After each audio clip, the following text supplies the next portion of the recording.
Hello. കഴിഞ്ഞ ദിവസം ഞാനൊരു ഹലുവ കഷ്ണം പോലുള്ള മീൻ കഷ്ണത്തിൻ്റെ വീഡിയോ ഇട്ടിട്ടുണ്ടായിരുന്നു. ആ മീൻ കഷ്ണമാണ് ഇതായി കിടക്കുന്നത്. ഓലമീൻ്റെ കഷ്ണമായിരുന്നു. അത് കുഞ്ഞു കഷ്ണങ്ങളായി മുറിച്ച് ഒരു 10-20 കഷ്ണമുണ്ട്. അത് ഞാനിങ്ങനെ കുറച്ച് മഞ്ഞൾപ്പൊടിയും ഉപ്പും മുളക് പൊടിയും ചേർത്ത് ഒന്ന് ചെറുതായി വറുത്തെടുക്കുന്നുണ്ട്. അതേ എണ്ണയിലേക്ക് ഒരു 10-20 കുഞ്ഞുള്ളി വഴറ്റിയെടുക്കാൻ വേണ്ടിയിട്ട് ഇട്ടിട്ടുണ്ട്. അതൊന്ന് ഇതായി കളറാവണ വരെ വഴറ്റാം. പിന്നെ ഒരു ചട്ടി അടപ്പത്ത് വെച്ചിട്ട് 2 ടേബിൾ സ്പൂൺ വെളിച്ചെണ്ണ ഒഴിച്ച് ഒരു 10 അല്ലി വെളുത്തുള്ളിയും ചെറിയ കഷ്ണം ഇഞ്ചിയും കുറച്ച് കറിവേപ്പിലയും ചേർത്ത് വഴറ്റിയെടുക്കുന്നുണ്ട്. അതിലേക്ക് ഇനി ചേർത്ത് കൊടുക്കേണ്ടത് 10-15 കുഞ്ഞുള്ളി അരിഞ്ഞതാണ് കേട്ടോ. അപ്പോൾ ഇത് ഫിഷ് ചെറിയുള്ളി റോസ്റ്റാണ് ഉണ്ടാക്കുന്നത്. അതുകൊണ്ട് തന്നെ കുഞ്ഞുള്ളിയിലാണ് ഇത് ഉണ്ടാക്കുന്നത്. സവാളയും തക്കാളിയും ഒന്നും ചേർക്കണില്ല. ഇത് ചോറിന് പറ്റിയൊരു സൈഡ് ഡിഷാണ്. തക്കാളി സവാളയൊക്കെ ചേർക്കുകയാണെങ്കിൽ നമുക്ക് ചപ്പാത്തിക്കും പൊറോട്ടയ്ക്കും പറ്റിയൊരു ഡിഷായിട്ട് കിട്ടും. പക്ഷേ ഞാനിവിടെ കുഞ്ഞുള്ളി വെച്ചാണ് ഉണ്ടാക്കുന്നത്.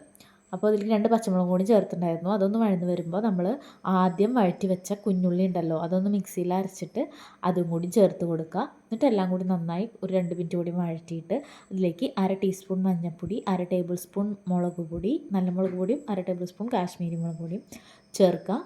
എല്ലാം കൂടി നന്നായി ഒന്ന് വഴറ്റി കൊടുക്കുക.